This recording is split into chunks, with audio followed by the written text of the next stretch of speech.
Hello friends, आप सभी का ईडुराइट बीपीएससी चैनल पर स्वागत है। फ्रेंड्स, मैंने पिछले दिनों एक 65वीं बीपीएससी क्वेश्चन डिस्कस कर रहा था। उसमें एक पॉलिटी के क्वेश्चन रीड्स पर पूछा गया था और एक क्वेश्चन था कि पोस्टमार्टम किस रीड्स को बोलते हैं।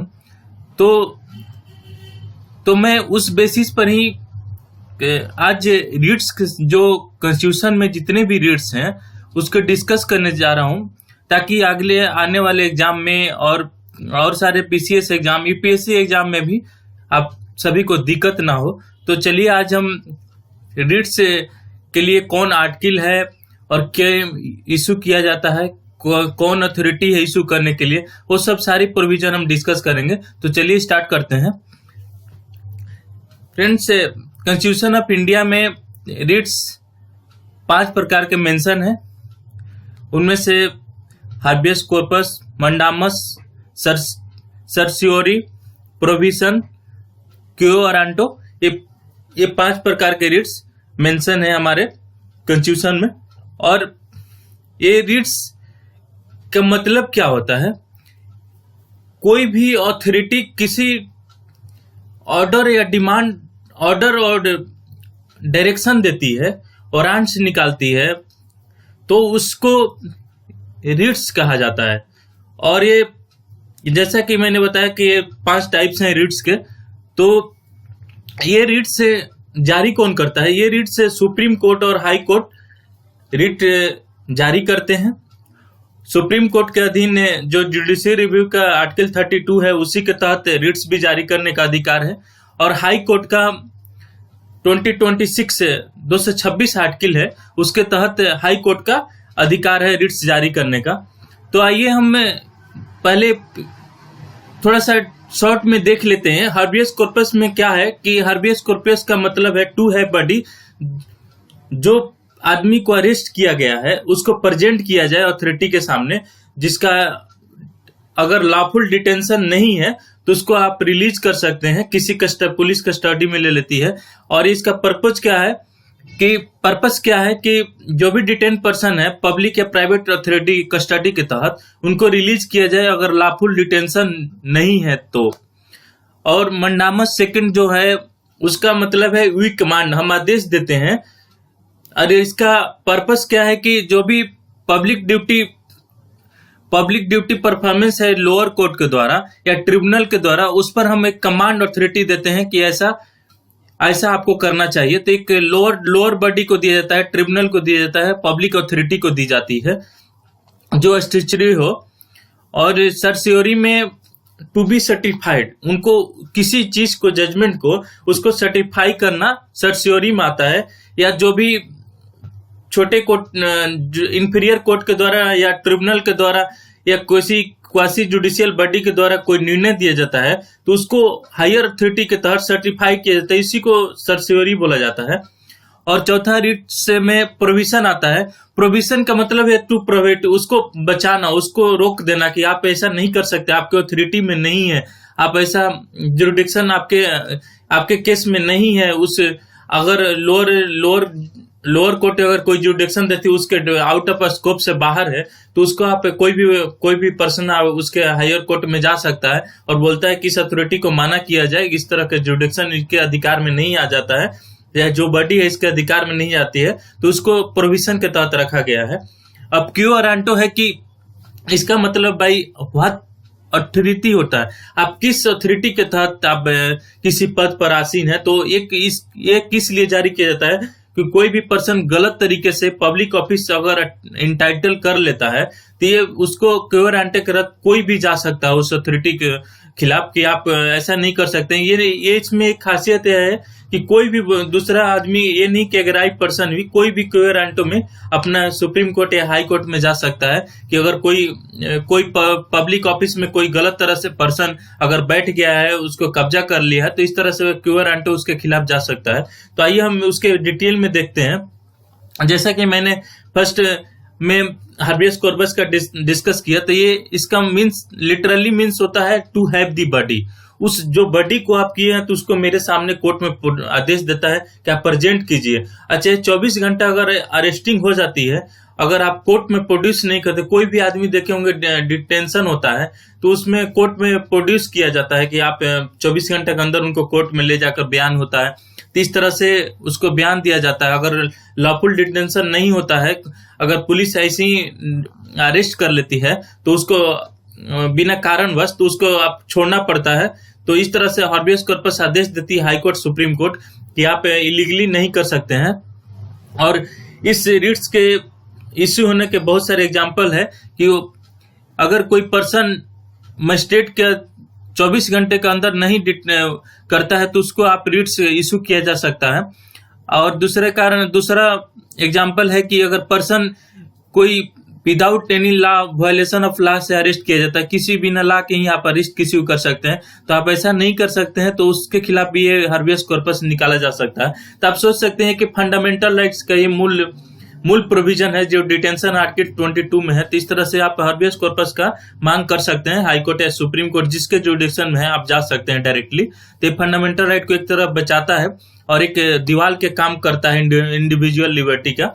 और जो भी आर्बिट्री शासन स्टेट का रहता है, जो एग्जीक्यूटिव का ऑर्डर रहता है, उसको एक ऐसा माना करने से रोकता है। तो एक दीवार के काम करता है, इसको बुलवार को ऑफ इंडिविजुअल लिबर्टी भी बोला जाता है। और जो भी अरेस्टिंग अनकॉन्स्टिट्यूशनल होता है तो उसको भी आप हार्बियस कॉर्पस के तहत रिलीज किया जाता है। इस तरह हम हार्बियस कॉर्पस का देखें। और ये इशू नोट करने वाली बात है कि पब्लिक अथॉरिटी और इंडिविजुअल जो प्राइवेट है उसके खिलाफ भी ये हार्बियस कॉर्पस जारी, ये किसी के खिलाफ समझिए कि जारी किया जा सकता है। पब्लिक अथॉरिटी जो गवर्नमेंट बॉडी है या इंडिविजुअल बॉडी है तो प्राइवेट बॉडी है, तो उसके खिलाफ भी ये हार्बियस कॉर्पस रिट्स जारी कर सकता है। अब मंडामस में देखते हैं फ्रेंड्स। मंडामस में का मतलब होता है वी कमांड, हम आदेश देते हैं। ये कोर्ट के द्वारा public official, public body, corporation, inferior court, tribunal और गवर्नमेंट को कहती है कि आप अच्छे से ड्यूटी नहीं कर रहे हैं तो कमांड आदेश देती है कि आप जो पद पर बैठे हुए हैं, जो पब्लिक बॉडी हो, पब्लिक ऑफिशियल हैं, ये अच्छा कार्य नहीं कर रहे हैं। अपने जैसे कोरोना में अभी वायरस आया तो कोई कार्य अच्छा से, कॉर्पोरेशन कार्य अच्छा नहीं कर रहा है, पब्लिक बॉडी, तो ये मंडामस कोर्ट इशू करती है कि आप अच्छे काम कीजिए। आप ये सोए हुए प्रशासन को जगाती है, सोए हुए अथॉरिटी को जगाती है। तो इस तरह से मंडामस एक आदेश के तहत होता है और ये किसी के खिलाफ भी हो सकता है, इंडिविजुअल के खिलाफ में भी, प्राइवेट बॉडी के खिलाफ में। जबकि हार्बियस कॉर्पस पब्लिक और इंडिविजुअल दोनों के खिलाफ ये इंडिविजुअल के खिलाफ भी हो सकता है, प्राइवेट के खिलाफ भी हो सकता है। और ये मैंडेटरी जहां नहीं है, अब एक क्वेश्चन अगर डिक्शनरी हो तो अगर मैंडेटरी नहीं हो तो उसके खिलाफ भी ये जारी किया जा सकता है।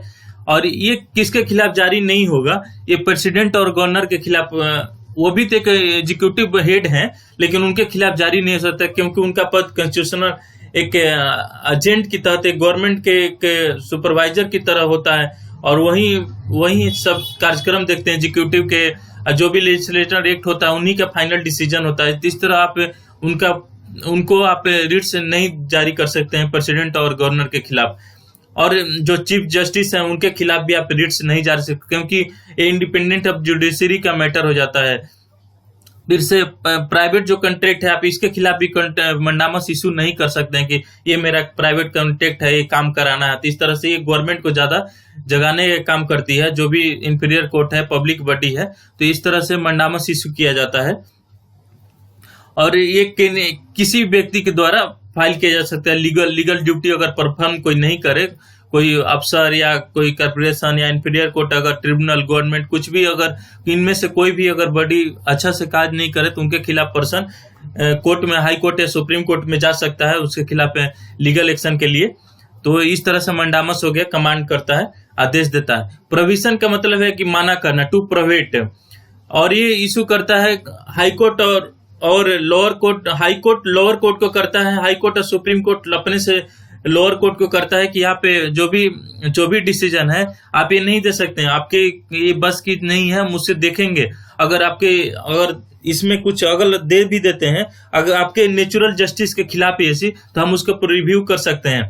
तो ये प्रोविजन उस जुडिशियल अफसर को माना करती है कि अपना ये अपना पर्सनल इंटरेस्ट में इस तरह के डिसीजन नहीं दीजिए, और उसको मना करती है। तो इस तरह से आप देख सकते हैं प्रोविजन और मंडामस दोनों में कमांडी होती है, लेकिन प्रोविजन में एक मना कर देती है कि आपको कोई कार्य नहीं करना है, हम ये आपके बस की बात नहीं है। और मंडामस में क्या करता है कि जो सोई हुई प्रशासन है, पब्लिक बॉडी कॉर्पोरेशन है, उसको जगाने का काम करती है। तो यही डिफरेंट है कि while mandamus direct activity, provision direct in activity, जो काम नहीं करने को कहती है, लेकिन मंडामस में कहती है काम करना चाहिए आपको, आप इस तरह से पब्लिक बॉडी है, आप सोए नहीं रह सकते हैं। तो इस तरह से आप देख सकते हैं कि मंडामस में और प्रोविजन में डिफरेंस क्या है। और फिर से मंडामस से एनी पब्लिक ऑफिशियल के public body corporation, imperial court, tribunal और गवर्नमेंट के खिलाफ इशू कर सकती है, लेकिन प्रोविजन केवल जुडिशियल और क्वासी जुडिशियल अथॉरिटी के खिलाफ। तो ये फ्रेंड्स, ये नोट करने वाली बात है कि मंडामस जो होता है वो किसी के खिलाफ हो सकता है, प्राइवेट पब्लिक बॉडी, ये नोट्स बना लें। और जो प्रोविजन होता है केवल जुडिशियली और क्वासी जुडिशियल बॉडी, जैसे फाइनेंस कमीशन है, क्वासी जुडिशियल आदेश दे सकता है। तो इस तरह से आप देखेंगे कोई ट्रिब्यूनल है तो ये सब बॉडी, कोई स्कैट ट्रिब्यूनल है, तो इस तरह से वाटर डिस्प्यूट वाला मैटर है तो ये भी कोई जो क्वासी जुडिशियल बॉडी होती है। तो इस तरह से आप देखेंगे उसको माना करती है कि आप नहीं दे सकते हैं कि कोई और आप एडमिनिस्ट्रेटिव के साथ, और ये एडमिनिस्ट्रेशन को साथ मतलब खिलाफ नहीं दे सकती है कि ऐसा काम करने के लिए। तो आप देख सकते हैं कि ये केवल जुडिशियल के लिए है, नहीं कि एडमिनिस्ट्रेटिव अथॉरिटी, लेजिस्लेटिव बॉडी, तो इनके खिलाफ ये आदेश नहीं दे सकती है प्रोविजन के तहत। तो मंडामस ये सब आदेश देती है पब्लिक और जो कॉर्पोरेशन है, इंफीरियर कोर्ट है, ट्रिब्यूनल, लेकिन ये केवल जुडिशियल के खिलाफ देती है। तो इस तरह से आप नोट्स बना सकते हैं मंडामस में या प्रोविजन में डिफरेंस क्या है। अब अगला नेक्स्ट डिफरेंस सर्सियोरी देखते हैं। ये क्या करता है कि सर्टिफाई करता है कि जो चीज ये इंफीरियर कोर्ट से सुपीरियर कोर्ट में आया है ये सही है कि नहीं, उसमें एक रिट इशू किया जाता है कि सही है कि नहीं। तो इस तरह से हायर कोर्ट लोअर कोर्ट को देता है, एक तरह से एक पोस्टमार्टम का काम करता है कि सर्टिफाई करना, आप किसी चीज का गलत हो गया, कोई ऑर्डर दे दिया, उसको खत्म करना। तो इस तरह से सर्सियोरी कर सकते हैं। तो सर्सियोरी इसके लिए है कि आप कोई भी जजमेंट में गलत हो गया है तो उस ऑर्डर, कोई गलत ऑर्डर दे दिया गया है तो उसको क्वाश करती है, और प्रोविजन में उसको मना करती है जुडिशियली को, लेकिन सर्सियोरी में जो गलती हो गया होता है तो उसको सर्टिफाई करती है। तो इस तरह से पोस्टमार्टम सर्सियोरी को ही बोला जाता है। और एक क्यूरेटिव रिट है, ये कि मतलब आपको टू बी क्योर, मतलब आपको कहती है कि आपको क्योर होना चाहिए, किसी डिजीज होने से भी ये सलाह देती है कि आप क्यूरेटिव रिट, मतलब के बचाव के एक सुझाव देती है, एक आदेश देती है कि आप इन सब चीजों से बचकर रहिए। कोई डिजीज होने वाला तो इस चीज से बचकर रहिए कि आपके हो सकता है। तो अलर्टनेस की ये भी एक सर्सियोरी एक रिट जारी करती है, और ये कहती है कि ये this is generally done because superior court believes that either the inferior court had no jurisdiction. और ये कहती है कि जो इंफीरियर कोर्ट, जो मेरे से छोटा जो कोर्ट है, सुप्रीम कोर्ट बोलती है हाई कोर्ट अपने से लोअर बॉडी को कि उनके कोई ईरर हो गया है या कोई जुरिडिक्शन उनके बस के बात नहीं है, तो एक क्यूरेटिव पिटिशन का भी काम कर सकते हैं, जो गलत है उसमें सुधार करती है। तो आप देख सकते हैं सर्सियोरी का जो क्वेश्चन आया था पोस्टमार्टम का, ये सर्सियोरी ऑप्शन सही होगा। अब बीपीएससी क्या आंसर दिया मैं तो देखा नहीं हूँ फ्रेंड, देखूंगा तो मैं आप लोग एक्चुअल में बताऊंगा कौन सा सही है, लेकिन यहाँ सर्सियोरी पोस्टमार्टम का केस होता है, तो यहाँ सही मेरे हिसाब से सी ऑप्शन होना चाहिए, पोस्टमार्टम का सर्सियोरी रिट्स होना चाहिए।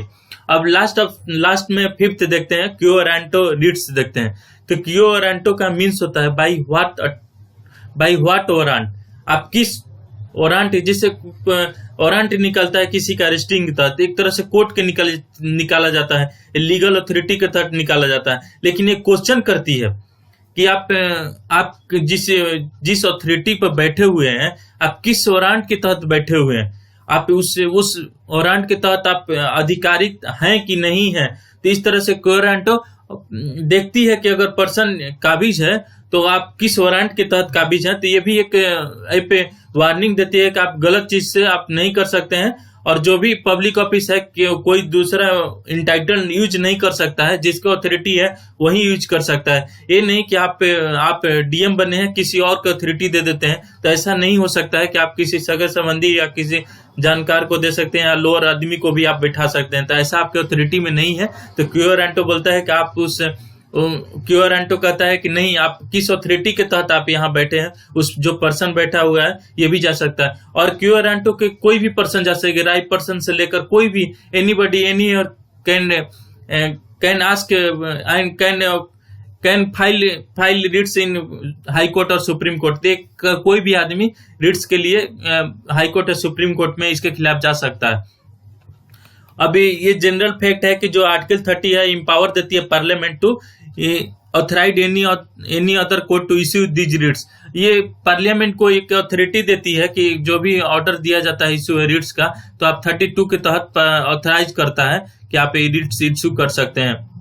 अब पहले 1950 तक कलकत्ता, बम्बे, मद्रास 3 ही जगह होते थे जो रिट्स इश्यू कर सकते। तो शुरू में आप देखे भी होंगे कि ये जहाँ हाई कोर्ट तीनों है, तो पुरानी बॉडी है, पहले जो प्रेसिडेंसी हुआ करती थी, तो यहाँ यहीं पर स्थापना हुआ था। पहले कलकत्ता में ही सुप्रीम कोर्ट की स्थापना होती है, और जो यहाँ होती है बाद में हाई कोर्ट बम्बे बनता है, मद्रास बनता है। तो आप देख सकते हैं उसके बाद बहुत सारे हाई कोर्ट खुल गए, सुप्रीम कोर्ट का सीटिंग दिल्ली में हो गया। तो इस तरह से ये बोल रहा है कि हाई कोर्ट पहले 3 ही जो आजादी से पहले था वही रिट्स इशू करते थे। और हाई कोर्ट आर्टिकल 226 से 226 के तहत रिट्स इशू करता है इंडिया में। इंडिया का हाई कोर्ट कहीं भी अगर रिट्स इशू करता है तो वो आर्टिकल 226 के तहत करता है। और रिट्स लिया कहाँ गया है फ्रेंड्स, ये भी पूछ दिया जाएगा। तो ये अंग्रेज से लिया गया है, इंग्लिश से लिया गया है। और हमारा सुप्रीम कोर्ट भी ऐसे भी सोच सकते हैं कि सुप्रीम कोर्ट उन्हीं लोगों के द्वारा दिया गया है, तो ये सोच सकते हैं कि उनसे ही लिया गया है। ये भी याद करने का तरीका है। और वहाँ ये प्रोग्रेटिव रिट्स के तहत जाना, स्पेशल राइट्स के तहत जाना जाता है। कि आप सोच सकते हैं जब कुछ भी नहीं ध्यान में है तो आप रिट्स के लिए हाई कोर्ट, सुप्रीम कोर्ट जा सकते हैं, और supreme court high court review करती है। आप जानते हैं हायर बॉडी है सुप्रीम कोर्ट। इस तरह से हम डिफरेंस देखते हैं। सुप्रीम कोर्ट केवल फंडामेंटल राइट के लिए रिट्स जारी करती है, लेकिन हाई कोर्ट का जुडिक्शन इसके सुप्रीम कोर्ट के जुडिक्शन से ज्यादा है। ये भी आप नोट कर सकते हैं, लक्ष्मीकांत में दिया हुआ भी है। ये फंडामेंटल राइट के साथ अदर पर्पज, जो एनी अदर पर्पज है, उसके लिए भी अदर लीगल, जो ऑर्डिनरी लीगल राइट है, उसके लिए भी आप हाई कोर्ट जा सकते हैं। और टेरिटोरियल में इसका जुडिक्शन में कितना एरिया तक ये कवर करती है supreme court, against a person और government throughout the territory, ये पूरे देश में कवर करती है। लेकिन हाई कोर्ट का है against a person residing government authority located with in इस टेरिटोरियल जुडिक्शन वन। ये जहां जैसे पटना का हाई कोर्ट है, तो पटना के एरिया में ही, बिहार राज्य में ही दे सकती है, जहां उसकी अथॉरिटी है, जहां उसके एरिया में जजमेंट देने का अधिकार है, उससे ज्यादा नहीं। लेकिन सुप्रीम कोर्ट तो जानते ही हैं पूरा देश की हाईएस्ट बॉडी है, तो ये किसी टेरिटोरियल के लिए दे सकती है। लेकिन जब फंडामेंटल राइट्स के ओनली फंडामेंटल राइट्स में सुप्रीम कोर्ट दे सकती है, लेकिन हाई कोर्ट फंडामेंटल राइट के साथ और भी दे सकती है। तो इस तरह से ये 2 डिफरेंस आप याद कर सकते हैं, मल्टीपल चॉइस में आपके काम आ सकते हैं यूपीएससी और बाकी पीसीएस एग्जाम में। बीपीएससी तो खैर 1 लाइनर क्वेश्चन पूछता है एसएससी जैसा, तो आप उतना ज्यादा डिफिकल्ट नहीं हो सकता। हो सकता है कि भविष्य में पैटर्न चेंज हो तो उसमें मल्टीपल चॉइस एमसीक्यू डाल दे, तो इस तरह से आप नोट्स बना के रख सकते हैं। और मेंस में आप राइटिंग में काम दे सकता है, क्योंकि उसमें मैंने क्वेश्चन देखा था, तो ये यूपीएससी लेवल जैसा क्वेश्चन पूछा जाता है मेंस में, तो वो भी आपको नोट्स में काम आ सकते हैं कि हाई कोर्ट और सुप्रीम कोर्ट में डिफरेंस दे दे, अधिकार क्षेत्र में कौन कौन आता है, कौन कौन आर्टिकल हाई कोर्ट में मेंशन है, हाई कोर्ट का अधिकार के तहत में कौन आर्टिकल आएगा, फिर सुप्रीम कोर्ट के अधिकार के तहत कौन आर्टिकल आएगा। तो इस तरह से आप देख सकते हैं।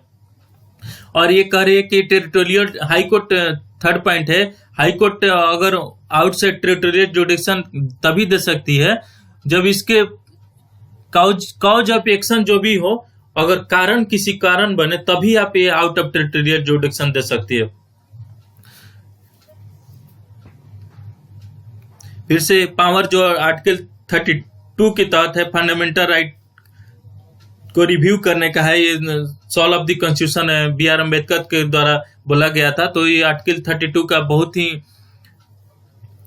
रिट्स बहुत ही अधिकार है, रिट्स में भी इसका इसका यूज किया जाता है। साथ में जुडिशियल रिव्यू में भी आर्टिकल 32 के तहत कोई भी लीगल प्रोसीजर देखा जाता है, कोई भी कॉन्स्टिट्यूशन अमेंडमेंट होता है तो उसको भी ये रिव्यू कर सकती है। तो सुप्रीम कोर्ट कोई भी किसी भी बॉडी को रिफ्यूज कर सकती है। सुप्रीम कोर्ट ये कह रहे हैं कि article 32 is a fundamental right, supreme court में not refuse to exercise power to issue the writ. ये कहती है कि फंडामेंटल राइट के इशू पर सुप्रीम कोर्ट मना नहीं कर सकता है कि हम नई रिट्स जारी कर सकते, उसमें उसका अधिकार है। और कोई गवर्नमेंट के खिलाफ भी दे सकता है, कोई पब्लिक किसी के खिलाफ भी दे सकता है, इसका अधिकार क्षेत्र में सुप्रीम कोर्ट का। लेकिन हाई कोर्ट अपने अनुसार कर सकती है, रिफ्यूज कर सकती है कि हम इशू पावर, मेरा इशू नहीं, एक्सरसाइज करने का पावर मेरे पास नहीं है, मैं नहीं कर सकती हूँ। लेकिन सुप्रीम कोर्ट में एकदम करना ही करना है। तो आप सोच सकते हैं कि सुप्रीम कोर्ट में फंडामेंटल राइट का जब भी कुछ गलत होगा तो उसके खिलाफ सुप्रीम कोर्ट जजमेंट दे सकती है, उसका डिक्शनरी पावर नहीं है, लेकिन हाई कोर्ट का डिक्शनरी पावर है। तो इस तरह से आप देख सकते हैं कि जैसे गवर्नर के स्टेट में डिक्शनरी पावर प्रेसिडेंट से ज्यादा होता है, उसी तरह हाई कोर्ट में भी इसका डिक्शनरी पावर रिफ्यूज कर सकती है किसी रिट्स को जारी करने में, लेकिन हाँ सुप्रीम कोर्ट रिफ्यूज नहीं कर सकते। इस तरह से आज फ्रेंड्स मैं रिट्स के बारे में डिस्कस किया। आप ये सारे पॉइंट्स नोट्स करेंगे तो एमसीक्यू में आपके काम आ सकते हैं, और जो भी पीसीएस एग्जाम है उसमें भी काम आ सकते हैं। इस तरह से आज का फ्रेंड्स के लिए थैंक यू। आज का बस इतना ही।